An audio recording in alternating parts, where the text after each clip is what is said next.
안녕하세요. 시온연구소입니다. 시온연구소 오늘은요, 그 미니멀 가이던스와 맥시멀 가이던스. 그래서, 이 우리가 교수 설계를 하는 데 있어서, 미니멀 가이던스와 맥시멀 가이던스를 어떻게 구분해야 할지에 대해서 이야기 나눠보려고 하는데요.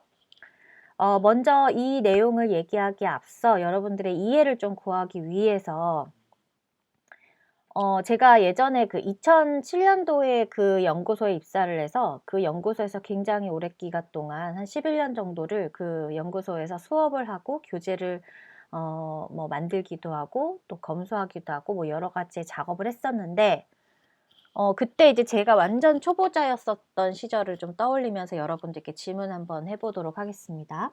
그러니까 보통의 외국 문헌에서는 이런 초보자를 나비스, N-O-V-I-C-E 이렇게 명칭을 붙이거든요. 그러니까 이제 제가 나비스였던 시절에 맥시멀한 가이던스가 있고 그리고 미니멀한 가이던스를 받았어요. 근데 과연 이 초보자에게는 맥시멀한 게 도움이 될까요? 미니멀한 게 도움이 될까요? 부터 한번 생각을 해보도록 하겠습니다. 여러분들은 어떠신지 한번 떠올려 보세요. 저의 대답은 둘 다 도움이 되지 않았어요. 어떤 차이가 있었냐면, 제가 완전 이제 2007년도 초보자일 때 제일 많이 맡았던 학년 중에 하나가 초등학교 1학년이었고요. 그리고 또 다른 학년 하나가 초등학교 4학년 학년이었어요.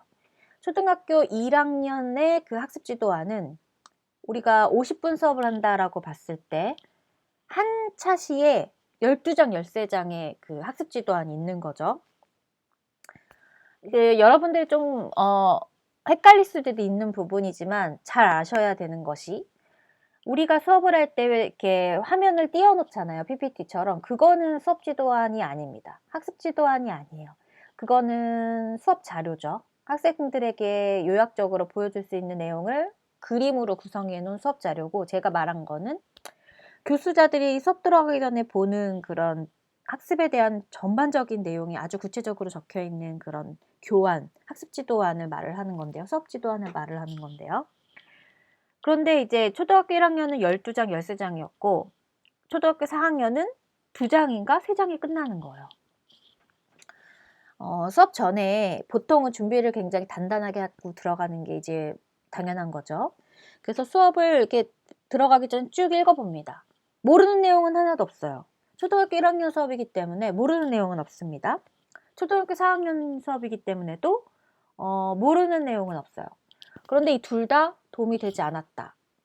이게 무슨 뜻이냐면 초보자 입장에서 수업에 들어갔을 때 12장, 13장의 내용이 머릿속에서 막 정말 그려지듯이 보인다? 라는 거는 제가 봤을 때는 컴퓨터만이 할 수 있는 일이라고 저는 생각이 들어요. 그리고 그 13장을 50분 안에 다 소화했다면 그것은 학습자와의 어떤 상호작용을 통한 수업이라기보다는 교사가 알고 있는 내용을 내뱉는 수업에서는 뭐 13장까지는 아니지만 10장까지, 뭐 9장까지는 좀 시도할 수 있는 그런 부분들이 있었겠죠.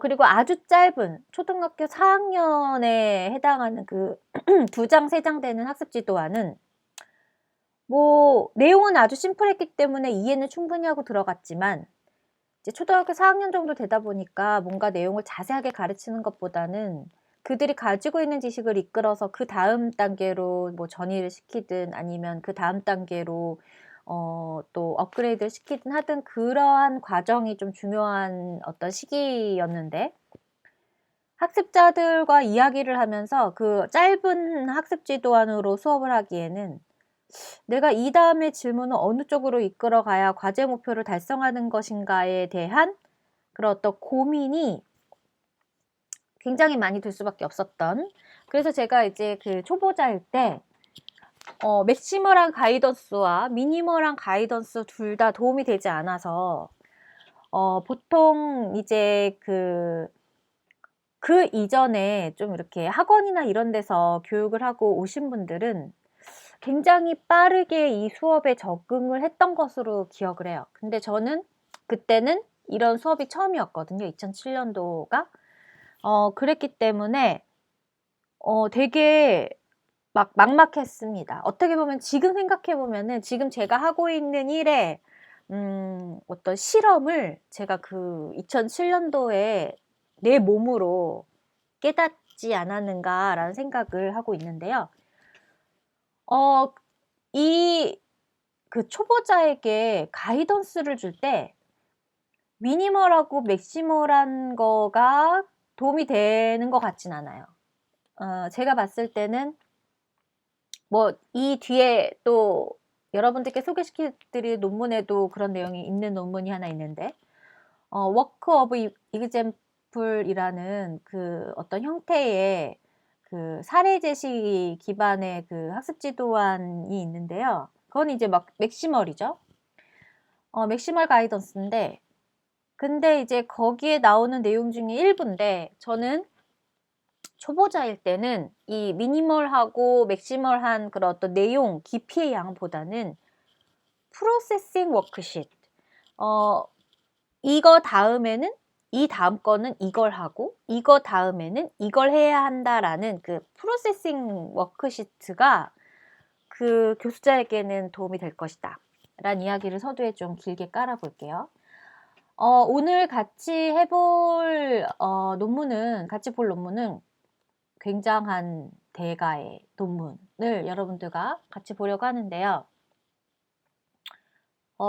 이 논문을 맨 처음에 딱 받았을 때는 와, 엄청나게 많은 걸 또 다루는구나 이런 생각이 들었는데 읽다 보니까 아, 이거 하나하나가 다 연구 주제가 될 수 있고 또 이거 하나하나가 다 이렇게 연결이 되나? 약간 이런 되게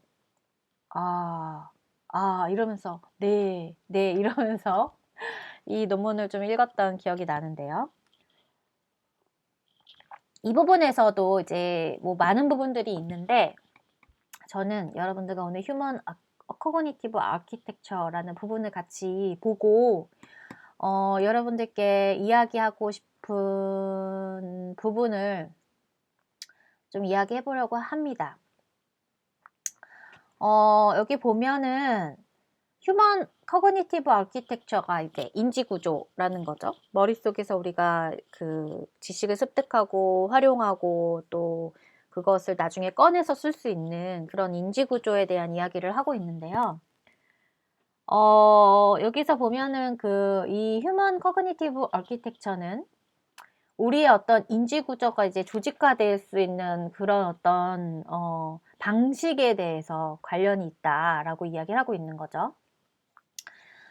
그래서 이 아트킨슨과 쉬프린이라는 이 학자의 그 센서리 메모리 워킹 메모리 롱텀 메모리 모델 이게 굉장히 대표적인 그 정보 처리 이론이라고 봐야 할까요? 하지만 뭐 어쨌든 인지 구조를 좀 이해할 수 있는 그 모델을 우리가 통해서 좀 얘기를 해본다면 이제 센서리 메모리라는 게 이제 나와요.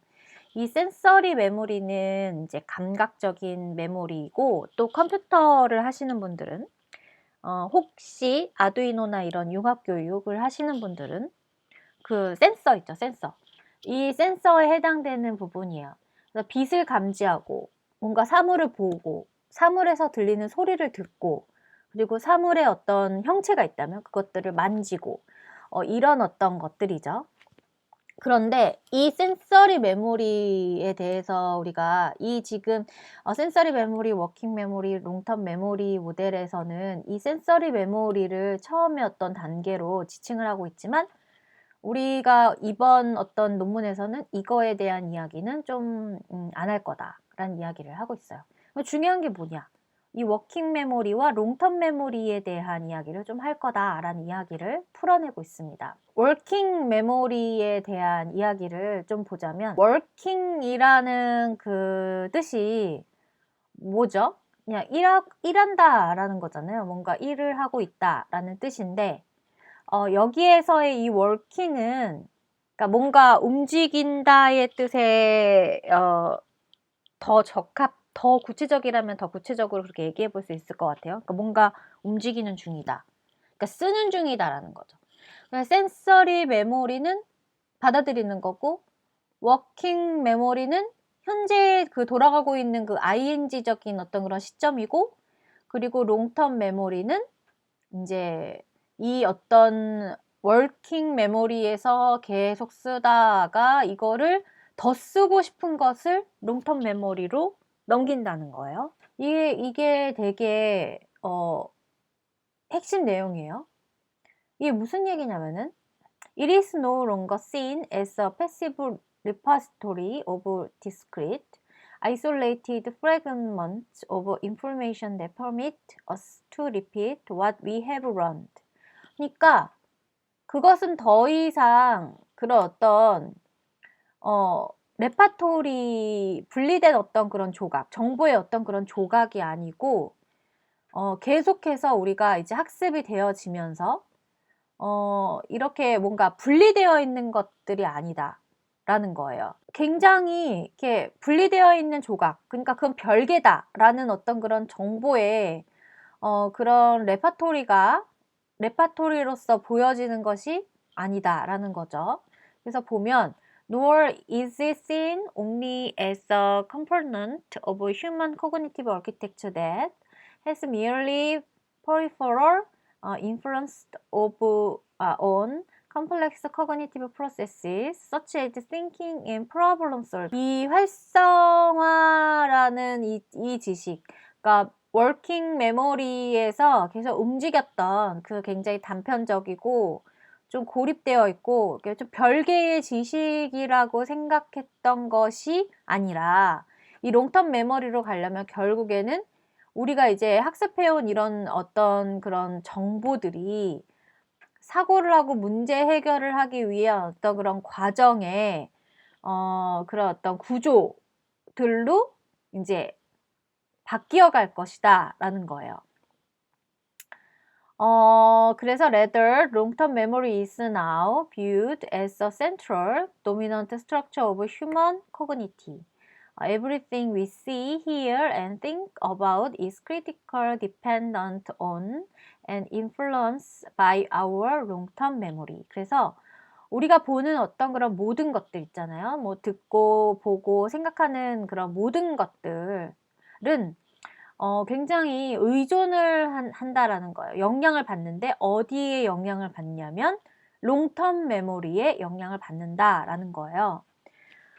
그러니까 이게 무슨 얘기냐면은 우리가 이제 생각하고 보고 듣는 것들은 이게 뭐 하나를 봤으면 그것에 대한 그 아주 별개의 그 고립된 그런 단어들이 막 활성화 그 메모리에서 워킹 메모리에서 움직이지만 이 롱텀 메모리까지 간다라는 거는 이제 문제 해결을 위한 그리고 또 생각하기 위한, 사고하기 위한 어떤 내용으로 변화되면서 그 변화를 저장해 놓는 것이 이제 롱텀 메모리가 된다라는 의미인 거죠.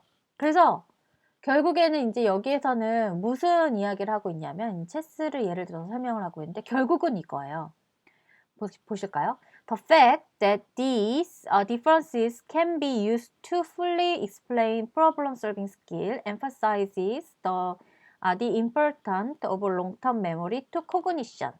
그래서 이 어떤 그 롱텀 메모리의 어떤 인지의 중요성을 강조한다라는 거예요. 뭐가 강조한다는 거냐면 문제 해결 기술을 충분히 설명을 해왔던 것들에 대한 어떤 그런 차이점은 뭐냐면 이런 롱텀 메모리의 어떤 인지의 어떤 중요성을 강조하는 데 있다라는 거예요. 그래서 우리는 이 롱텀 메모리가 굉장히 거대한 많은 양의 정보를 받아들일 수 있는 영역으로 그래서 인식을 한다라는 거예요.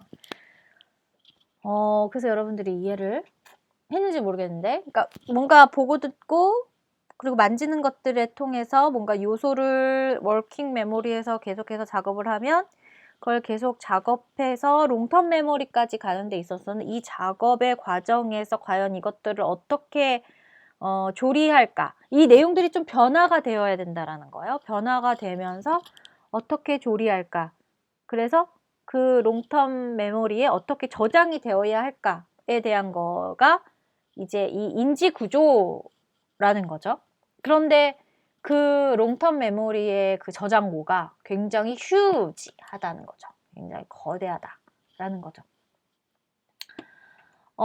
그래서 이제 이 내용의 끝에 보면 뭐라고 되어 있냐면 If nothing has changed in long-term memory, nothing has been learned. 그러니까 그 롱텀 메모리에서 변화된 게 없으면 배운 것도 없는 거다라는 이야기를 하고 있어요. 엄청나죠? 그래서 우리가 이 그 장기 기억이라고 하면 여러분들이 뭔가 이렇게 단어를 계속 외워요. 뭐 스튜던트는 학생이야. 스튜던트 해서 넘어가면 스튜던트이 학생이 된 거잖아요.